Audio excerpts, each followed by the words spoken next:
नमस्कार दोस्तों, welcome back to child care with Ayurveda. दोस्तों, आज मैं आपसे एक विशेष टॉपिक के ऊपर बात करने के लिए आया हूं, जो कि आजकल बच्चों में यह समस्या बढ़ती जा रही है। कई पेरेंट्स भयभीत हैं, डरे हुए हैं कि हमारे बच्चे को ऑटिज्म है, अब हमारा क्या होगा। ऑटिज्म का कोई इलाज नहीं है, स्पीच थेरेपी कराएं, ऑक्यूपेशनल थेरेपी करा रहे हैं, लेकिन उससे भी बहुत ज्यादा कुछ फायदा नहीं दिख रहा है। तो दोस्तों, आयुर्वेद में ऑटिज्म का बहुत अच्छा इलाज है। आयुर्वेद में ऐसी अनेक अनेक उत्तम औषधियां हैं जो ऑटिज्म को ठीक करने में मदद करती हैं।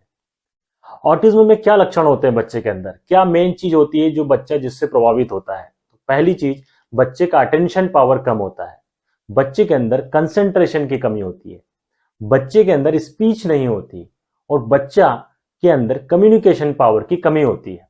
मतलब वो अपने आप को एक्सप्रेस नहीं कर पाता है। यही चार चीजें मेन है जिससे पेरेंट्स परेशान होते हैं। और एक होता है, कुछ बच्चे बहुत ज्यादा हाइपर एक्टिव होते हैं।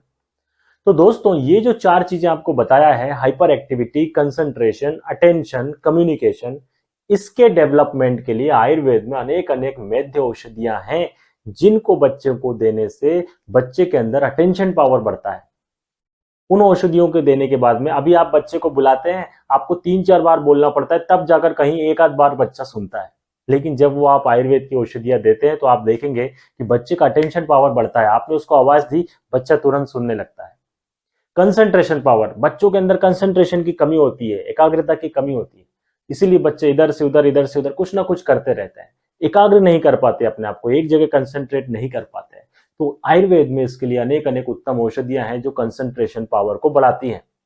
आप लोगों ने देखा होगा, जब बच्चे पढ़ते हैं, स्कूल जाते हैं, तो कई सारे पेरेंट्स उनके लिए शंख पुष्पी लाके देते थे। कई सारे ब्राह्मी, जब हम लोग खुद छोटे थे तो हमारे पिताजी हमको शंख पुष्पी लाके देते थे कि आप बेटा शंख पुष्पी पियो, ये इससे तुम्हारी बुद्धि तेज होगी। तो ये जो आयुर्वेद की औषधियां हैं, ऐसी आयुर्वेद में शंख पुष्पी, तो मैं आपको केवल एक उदाहरण दे रहा हूँ। ऑटिज्म के लिए आयुर्वेद में ऐसे अच्छे अच्छे कॉम्बिनेशन है, जिनको देने से बच्चे का कंसंट्रेशन पावर बढ़ता है।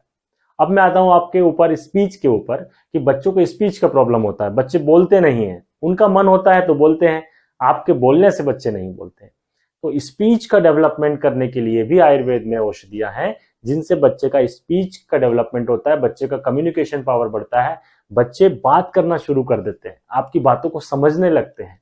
लेकिन दोस्तों, लेट ना करें आप। जितना लेट होते जाएंगे, बच्चा जितना बड़ा होता जाएगा, उतनी ही प्रॉब्लम की बात है। तो जल्दी से जल्दी आयुर्वेदिक चाइल्ड स्पेशलिस्ट से आप परामर्श जरूर लें और आयुर्वेदिक ट्रीटमेंट आप साथ में शुरू करें। देखिए, मैं आपको थेरेपी के लिए नहीं मना कर रहा हूं, आप थेरेपी कराइए, आप ऑक्यूपेशनल थेरेपी कराइए, आप स्पीच थेरेपी कराइए, लेकिन उस थेरेपी से पहले आप आयुर्वेद की मेडिसिन जरूर अपने बच्चों को दीजिए। क्योंकि जब आप वो आयुर्वेद की मेडिसिन बच्चों को देते हैं तो उससे बच्चों की लर्निंग कैपेसिटी भी बढ़ती है, बच्चे की सीखने की क्षमता बढ़ती है, समझने की क्षमता बढ़ती है।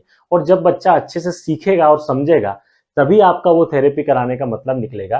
तो आप जो थेरेपी करा रहे हैं वो सक्सेसफुल तभी हो पाएगी जब आप साथ में आयुर्वेद की मेडिसिन बच्चों को दे रहे हैं। अब कई पेरेंट्स घबराए हुए होते हैं, डरे हुए होते हैं कि अरे नहीं, कोई दवाई बच्चों को नहीं देना, दवाइयों के बहुत साइड इफेक्ट होते हैं। तो दोस्तों, ये आयुर्वेदिक मेडिसिन है, इनके साइड इफेक्ट नहीं होते हैं यदि आप एक इनको निश्चित मात्रा, निश्चित अनुपात में, बच्चे के अनुसार, हर बच्चे के वजन के अनुसार एक निश्चित मात्रा यदि देते हैं तो कोई साइड इफेक्ट नहीं होता, बल्कि इफेक्ट ही इफेक्ट होता है। वो इफेक्ट आपको बच्चे में तभी देखने को मिलते हैं जब आप आयुर्वेद की ये औषधियां, ये वैद्य रसायन आप बच्चे को देते हैं।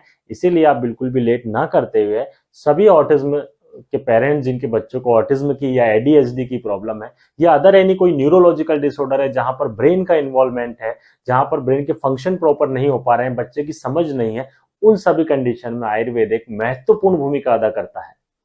जय आयुर्वेद।